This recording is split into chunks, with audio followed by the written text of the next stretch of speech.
in Vietnam. The Vietnam War actually started way back in the 1800s, you could say. Okay, really started heating up during the 1950s. All right, so we go back into Vietnam. We look back in the 1800s. It had been a colony of France. It wasn't called Vietnam at that time. It was French Indochina. All right, that included Vietnam, the countries of Vietnam, Cambodia, and Laos. By the 1940s, okay, Japan is on its tear. It's gathering territories all in that region, okay, and it takes over French Indochina. It takes the colony away from the French. And we're going to see the arising during that time period of a gentleman by the name of Nguyen Tet Ta. I think that's how you pronounce it. We know him as Ho Chi Minh, okay? And he was a Vietnamese nationalist. He's like, screw this colonial powers of the French. Screw this colonial powers of the Japanese. We Vietnamese need to take care of ourselves. And so he's going to fight a resistance movement against the Japanese Imperial Army. And the United States will support him. Okay? The French will support him. Everybody will support him because he is an enemy of our enemy. And an enemy of an enemy is a friend of mine. Okay? That's what we're looking at. So we've got this going on. Okay?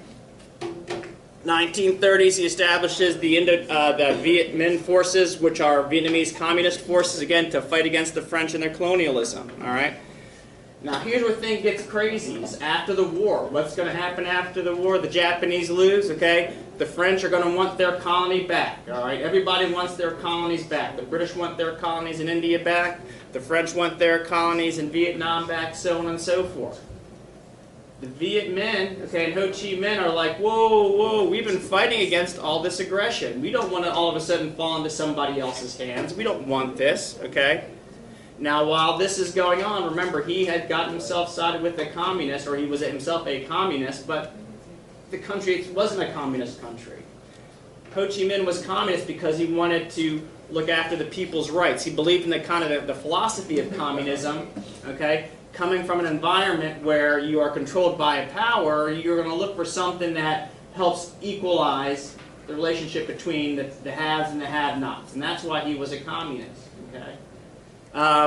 When the French started to fight to take their control over their colony again, okay, the United States or the French, Ho Chi Minh was like, you know, this isn't so good, and we're going to take aid from whoever we can get it from. And then during this time period also, we're going to see North Korea fall to the communists, okay? We're going to see China fall to the communists. So all of a sudden, we're starting to see a lot of communist outcroppings in Southeast Asia.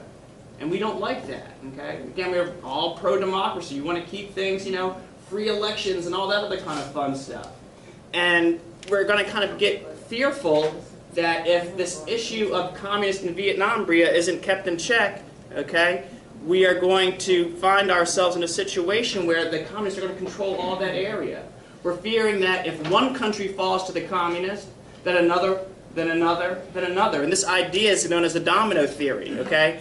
Find one communist country, and they all spread down and become communist. If you look at where Vietnam is, okay, this little thing over here at number 3, we figured, okay, Vietnam exports rice to China. If they fall, okay, what's to prevent Malaysia from falling? And God knows we get rubber and other natural resources from there. If they fall, what's to prevent, part of Indonesia from falling, okay? And God knows they control some very important waterways, okay? If they fall, what's to prevent other countries from becoming, what's to prevent this whole region from becoming communist?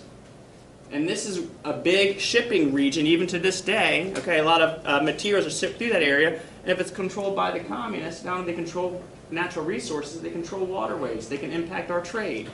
And we weren't down with that happening. And so the French go ahead and they start going and trying to get their territory in Vietnam back, and they run into some struggles. Because the French are used to fighting a traditional, straight-up war, okay? And here we are in Vietnam fighting a guerrilla war, all right? You're fighting the average, everyday person that lives in their own town, defending their villages from folks that they feel are oppressors, okay? They're trying to take us over. And so, when you're fighting a guerrilla warfare, you're walking through a town not recognizing anybody as a soldier, okay? They pop up, take a couple of crack shots at you, then fall back into the bush, and you're like, where are they? Where do they come from? And after a few years of fighting in this environment, you know, the French are going to become disillusioned by the whole battle, okay? The soldiers aren't going to be happy. It's not going to be very popular back at home. We can fast forward 20 years and the United States soldiers will be saying the exact same thing, okay? We're not happy with what's going on. And they find themselves in a tight losing situation, okay? Very tight losing situation in which the United States has to kind of get involved to help them out. Things aren't going so well. We as a country don't want to see this domino effect take place, so we are going to hop in and help the French out, all right? And to kind of give you an idea of what the French were dealing with, you know, I've got a video clip for you. And so I'll show you this one quick video clip after the commercial. With Rocket Mortgage, you can be approved in as few as 8 minutes, giving you superhero levels. Forces were in this for the long haul, okay? They were in it for the long haul. We will do whatever it takes to get all of these foreign intermediaries out of our country, okay? We don't want the French, we don't want the Russians, the Chinese, we don't want anybody. We'll take aid and we'll take support, sure, but we don't want anyone controlling us. He said kill them all so they'll stop coming, but isn't everyone down? Oh no, he means kill all the soldiers that they have, okay? Eventually the French will stop sending troops over. If we kill everybody that comes over here, the French people will become disillusioned with this whole war, and they'll stop sending the French forces over. It will break their spirit, is what he was talking about. If we have prisoners, you know, then it's like, oh, maybe we'll have some hope and maybe things will go. But if we're not taking any prisoners and we're killing everybody, eventually they'll get tired of sending people over. And eventually the French did get tired of sending people over. They made a last big stand at a place called Dien Bien Phu, okay? They decided to set up this one major base, okay, where they were going to, and it's in North Vietnam, and they were going to use that to kind of try and defeat the French forces. But the location of Dien Bien Phu is in a valley surrounded by mountains. So the French had this massive base in North Vietnam, okay, and they're using it to have strike missions against the North Vietnamese army, or the Viet Minh army, okay? What ends up happening is the Viet Minh are like, oh, they're down in this valley, fantastic, let's pull all of our artillery, okay, let's surround this valley, okay, this bowl, and then just rain artillery down on them, and they won't be able to do anything. They won't be able to get reinforcements, they won't be able to send troops out, they won't be able to get supplies in, okay? And after 54 days of this siege of Dien Bien Phu, the French forces were like, you were right, we give up, we surrender, we're out of here, okay? And that becomes the end of the first Vietnam War, the first modern Vietnam War, okay? The French are gone. Viet Minh are like, yay, all right, this is great. Ho Chi Minh is like, this is fantastic, okay? But in this peace agreement, okay, because we have to broker a peace, it's our first Paris Accord in regards to Vietnam. The decision is made that we're going to divide Vietnam into a North Vietnam and a South Vietnam along the 17th parallel, very much like we did with Korea, okay? North Vietnam is controlled by the communists, South Vietnam is free democratic elections, all right? The idea is that after a certain period of time, after a year's time, North Vietnam and South Vietnam will hold elections and choose their leader, okay? Let's let them choose their leader, and however it falls, that's how it's going to be, all right?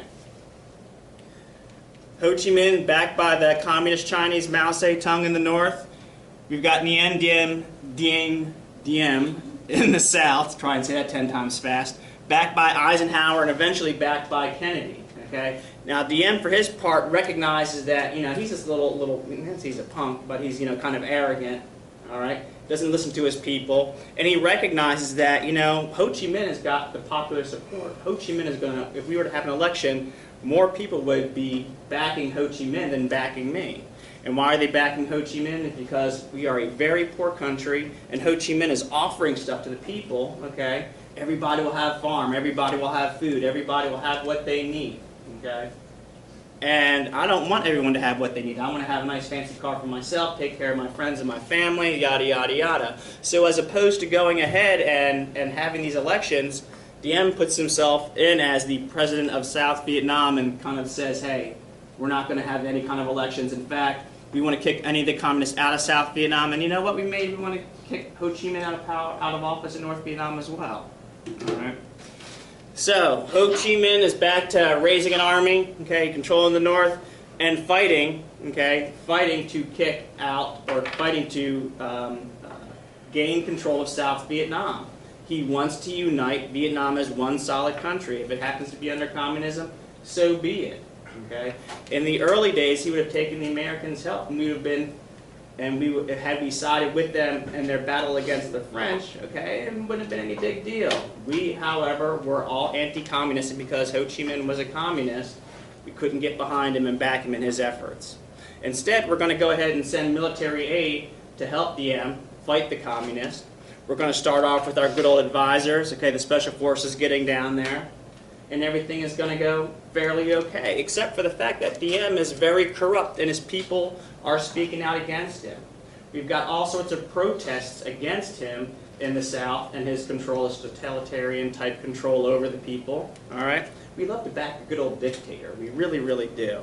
As long as it's our dictator, it's okay. And we're going to see a series of protests, some becoming more violent than the ones prior to them, okay? And eventually, Diem is going to be assassinated by his own people, and the United States government is going to be like, okay, no big deal, we'll see what happens next. And what happens next is another government comes into place that's even worse than the Diem government, okay? And South Vietnam is in a state of kind of chaos. Folks are looking for the basic civil rights. They are looking to have a government that is about them and for them, and they're not truly getting that.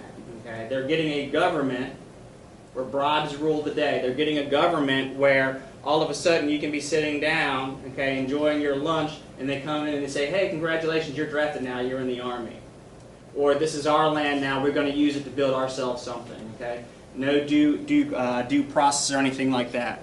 Some of the most famous protests of the Diem government, okay, were caught on tape. I can't find any more original footage of this stuff, but it's out there. But I did find a good recreation of the Buddhist monks who were protesting Diem being in office.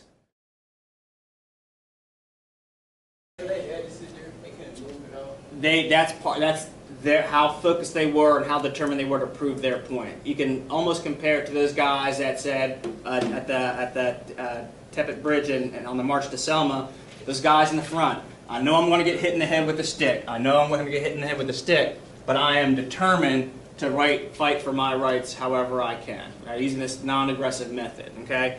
And he's doing the same thing. Oppression is wrong in any way, shape, or form, and I'm going to sit here and take this horrible death, okay, to show my conviction towards, fighting oppression in my country. It's hard for us to get our heads wrapped around it as a 21st century group of individuals here. Now, when that hit the news, yes, it hit the U.S. news. What were the Americans thinking? What's up with these people? What's up with this craziness that's going on? Okay, why are we all involved in this country? All right. And we were, again, trying to stop the spread of communism. Everyone kind of got that idea of preventing communism from spreading, all right? But to send more troops over there to get fully involved, folks were like, nah, not so much, not so much. That is until the good old Gulf of Tonkin incident, okay? The USS Maddox, the American destroyer doing some reconnaissance work off Vietnam, was supposedly attacked by North Vietnamese torpedo boats. How dare they attack us? How dare they attack us? Okay? And at that point, Johnson goes to Congress and says, hey, you guys, these communists, they're attacking us. They're attacking our bases in South Vietnam, and we're trying to help out the South Vietnamese army. Okay? I need from you, Congress, the ability to defend all of our allies and all of our forces throughout the world without any kind of hindrance. And Congress says, yeah, this idea of stopping the spread of communism is very important. So what we're going to do, Mr. President, is that we are going to give you the ability to essentially declare war, okay? And you can do whatever it takes to stop or to protect U.S. troops in South Vietnam. Okay? You can do whatever it takes to protect troops in South Vietnam. And what does Johnson do to protect those bases in South Vietnam? He sends more troops. You've got 10,000 troops in Vietnam, no big deal. We're going to send, another 15,000 to protect those bases. Whoops, those guys got attacked also. We need to send another 15,000 to protect those bases. And so on, and so on, and so on, until we go from an army of, like I said, about 10,000 to over 100,000 troops in South Vietnam fighting this war. Okay? Congress never declared war. Okay? Congress has the power and the ability to declare war, not the president. But what they did, okay, was to give him basically the keys to the store. Go ahead, do what you need, get what you need, no big deal. We're gonna trust you on this one, Mr. President, and it's gonna come back to bite the entire country in the butt. Okay, Congress in particular, and poor Johnson's gonna bite him as well. But that's it. Okay, this idea of the Gulf of Tonkin Resolution, you'll see that one again forever until you die. Okay. The Gulf of Tonkin Resolution, okay, authorized the President to take all necessary measures to repel any armed attack against forces of the United States and to prevent further aggression. Do what you need, Mr. President. We got your back. Here's a blank check. Okay? And with that resolution, the United States becomes deeply, deeply, deeply involved in Vietnam for the next 10 years. No big deal. No big deal. Okay?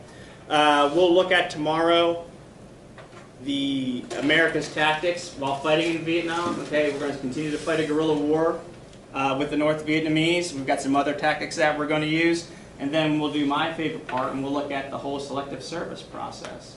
Okay, we got how many guys you have in here? 1, 2, 3, 4, 5, 6, 7, 8, 9 guys in here. Maybe 1 or 2 more that aren't here today. How many of you gentlemen are